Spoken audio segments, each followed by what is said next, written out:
Hello, everyone. Welcome to my channel. I'm Ananda, the Galactic Mystic, and this is Navigational Astrology. Let's talk about this brand new beginning we have in the form of an abundant, beautiful Taurus New Moon who is asking us to embody our power.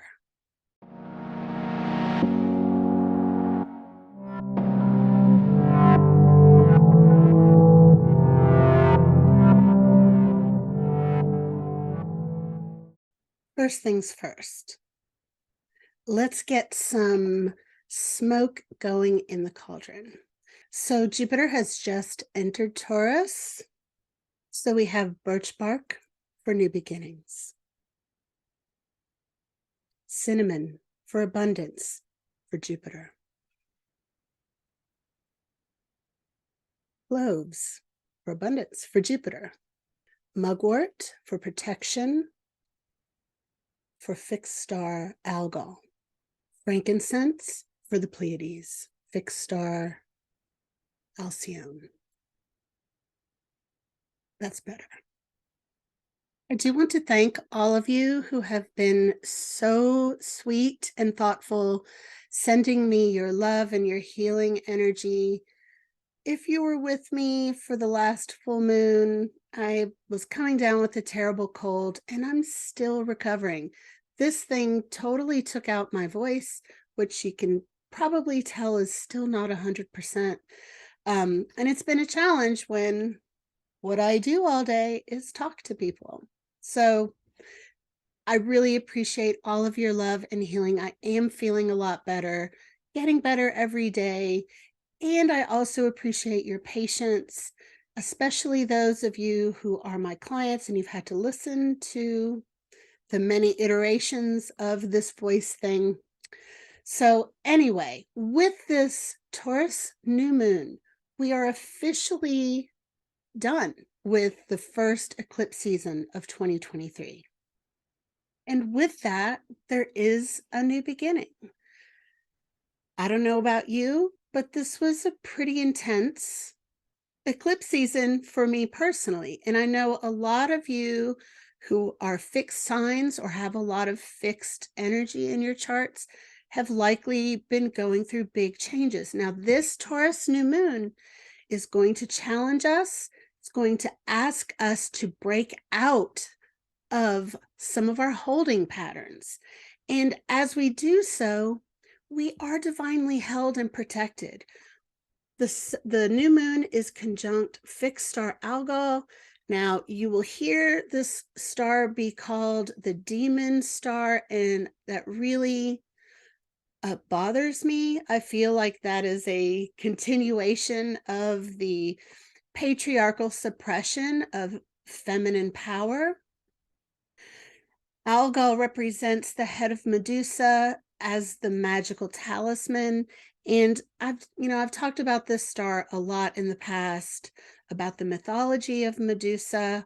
And so I'm not going to so much go into that as I am going to talk about developing a relationship with the star that is Algol. Algol is actually a binary star, and one of the stars rotates around the other, and the ancients knew how to identify which star was facing Earth, and depending on which, they called them brothers, which brother was facing Earth, that would inform them of their predictive astrology or their magical uses. Now, Algol is one of the 15 Behenian stars used by medieval magicians and astrologers, and in using these stars magically, Algol is a star of incredible protection. You can think of Algol as a mirror. When you use Algol magically or develop a relationship with the being that is Algol, the star itself, who I see as a being that we can have a reciprocal relationship with. There is a mirror quality where whatever comes at you is just bounced back to returned to sender. There's also an energy where there's kind of a sentry, where there's a guardianship that this star can offer you, where the energy kind of goes out like a hunting dog and seeks anything that might harm you, any energies coming your way that are not for your benefit. And this is a beautiful, beautiful gift. Mugwort is an herb associated with algol. So if you are interested in developing a relationship with algol, burning mugwort or mugwort incense is a good way to start. And then you can just introduce yourself like talk to the star like you would talk to a friend that you were, or a person that you were just meeting for the first time. This new moon is also conjunct the Pleiades, Alcyone, which is the brightest star in the Pleiades, is also one of the 15 Behenian stars. And this star is used magically for the eyes to enhance visions, and specifically to enhance psychic vision. Now, traditionally, historically, the Pleiades are considered to be malefic when it comes to predictive astrology, but beneficial in magical uses. Now, I'm just going to put that out there. There are a lot of different opinions about that. So again, I encourage all of us to work on our own relationships with these beings, also known as stars. Frankincense resin, burning the resin, burning frankincense incense, or even just as you saw me, putting some frankincense oil in my cauldron. That is an appropriate offering or connection line to the Pleiades. So let's pull up this chart for the new moon and see what we've got going on. Okay, so here is our Taurus new moon at 28 degrees and 25 minutes of Taurus. This is exact on May 19th, 2023 at 11:53 a.m. Eastern Time.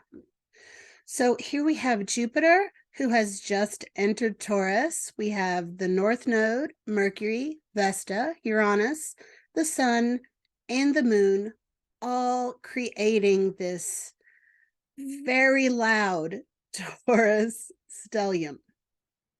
Now, a very glaring feature of this new moon is this grand cross.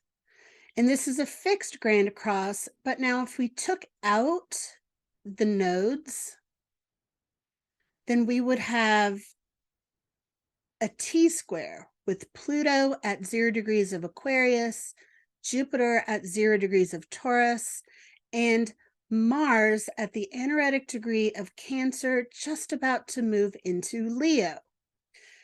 Now, this T-square, and if we are adding in this grand cross, is asking us to awaken to our holding patterns and to dare to break free and embody a new way going forward. Now, I'll talk about some of the features of this fixed grand cross / T-square, because there are instructions every step of the way. That's one of the reasons why I love astrology so much. It doesn't just describe the waters we're in, it gives us advice in how to swim, how to find land, how to avoid the sharks. One of the things that is really important is the presence of Mars squaring the nodes.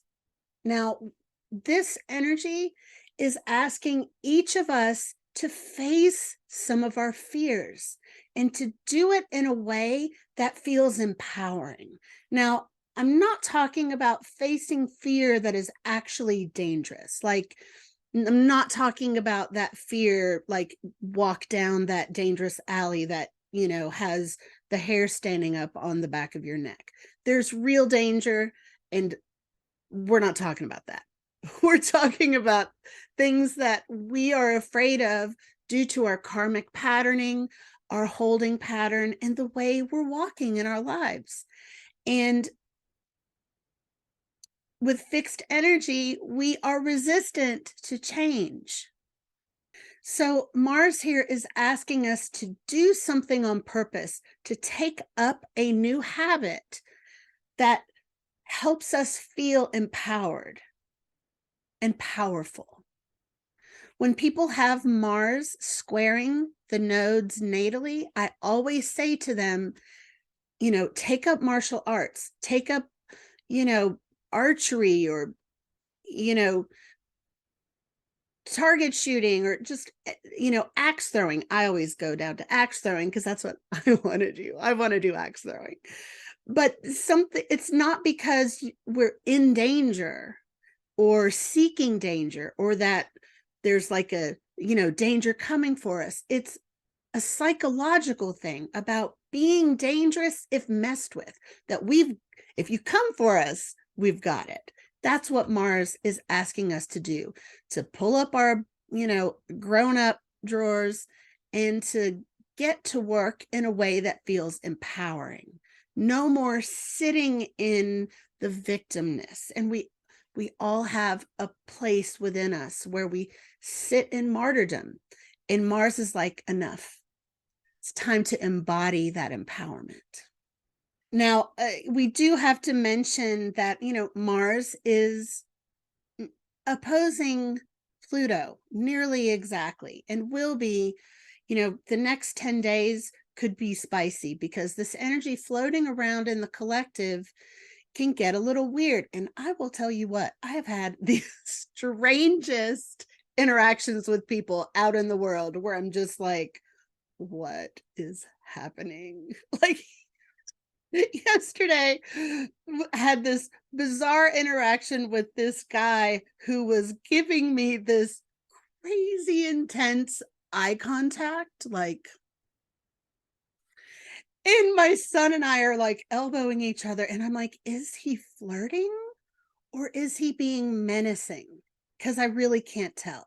And that's kind of a good way to describe this energy. It's like, is this yummy or is this totally gross? It's hard to tell sometimes. And with Jupiter in the mix, Jupiter is, Jupiter's a funny guy. Jupiter's a funny guy because you'll hear astrologers say things like there's no such thing as a bad Jupiter transit. And, I think we get ourselves into trouble when we assume that when Jupiter is in the room, that everything that happens is positive, because that is not true. Jupiter in the shadow realm actually prevents us from seeing what a thing actually is. We either overblow it, we think it's more than it is, or we don't see how big it actually is. We make it smaller than it is. It distorts our assessment, our ability to size up a situation. And a lot of times it's an inside job. Maybe we are not seeing how important something is within us, or we are, making something outside of us more important than it is. So Jupiter here can, in this situation, he's making it bigger so we can see it. Because in fixed energy, when there's a lot of it, sometimes we don't see it because we don't want to, and it's comfortable, and we want stability over change. But this combo, with this being Jupiter, Pluto, and Mars, we're not going to be able to ignore it. So whatever comes up, whatever has been coming up, be like, all right, I know what it is. I'm going to embrace this new way of walking in my life that feels empowering, and I'm going to break out of this holding pattern. Because Pluto is like, there's more transformation that's needed here. And we can tell because we can't figure out the assessment of a thing. We can't tell. Is this really a big deal? What is happening? Is he flirting or is it menacing? Same kind of thing. As a metaphor. But, Mars is in a beautiful, tight sextile with this new moon. So we have whatever we choose to do, whatever new way we end up walking that is empowering, it's going to feel so good that it's going to be much easier to embrace new habits, because Mars is like, yeah, this is feeling good. We have his full support. We have Neptune in a beautiful sextile as well. So whatever we are doing, if it is in connection with universal love, not unconditional love, but universal love, that true Aquarian type of love, real true compassion, and that inherent spirituality that we all have embraced now, right? Yes. This is also asking us to play a little bit to make sure that we are not forgetting our inner child, that we're remembering to bring play into what we're doing. Trine with Pluto and the new moon, it's transformation. So it's so cool because these planets are in supportive, smooth energy flow with the new moon, and they are in challenge, motivation, creation mode with each other. That combination is big. So this is really a hot damn, a new beginning. Where is your worth coming from? Where is your money coming from? What is your mindset around money and what you deserve? Where in your life have you been existing on scraps, on just like making it through with so little? And this is also where Algol can come in, because Algol is an energy of fierce, protective goddess femininity. And sometimes she's pissed.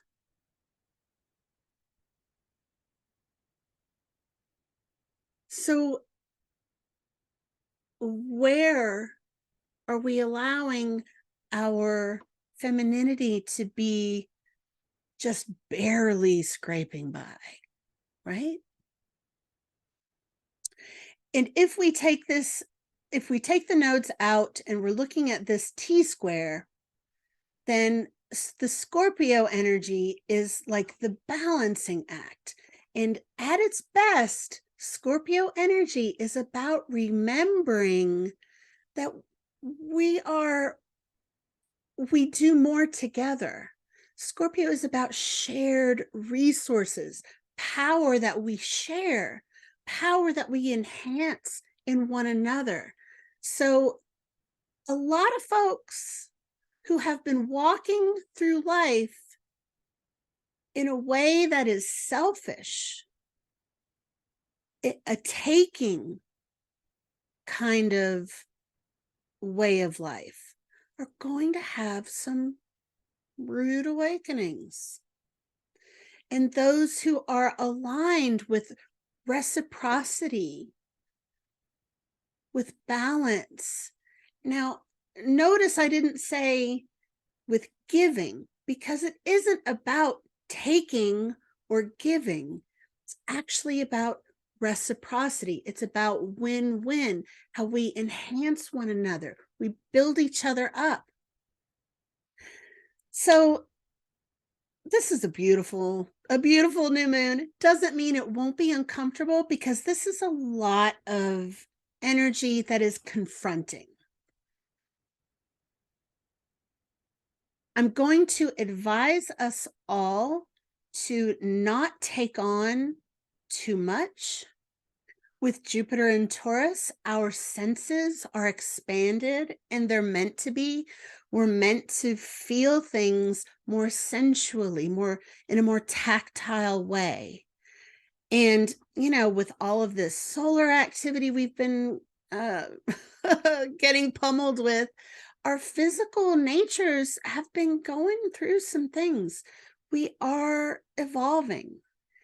And so all of this Taurus energy is asking us to embody all of these changes, expand our sensual awareness.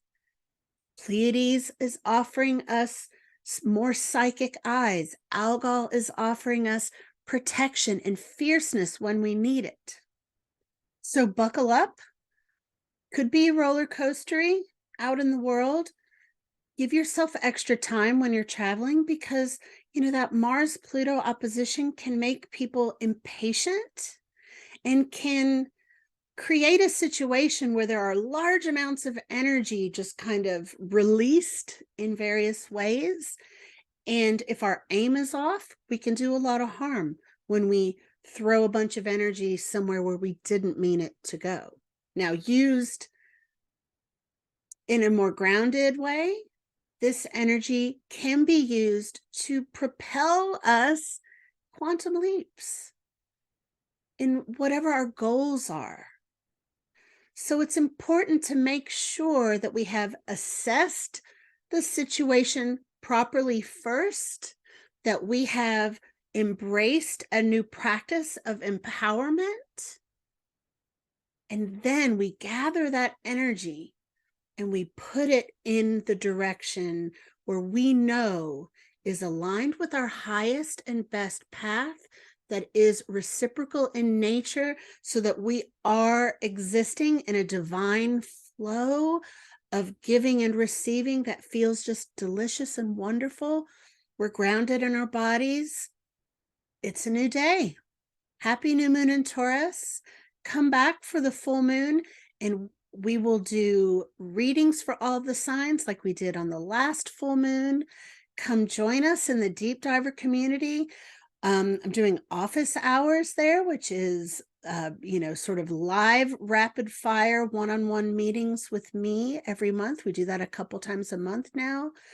It's a very affordable way to get guidance if you're financially strapped. And I send you all my love. Let me know how you're doing, and I'll see you real soon.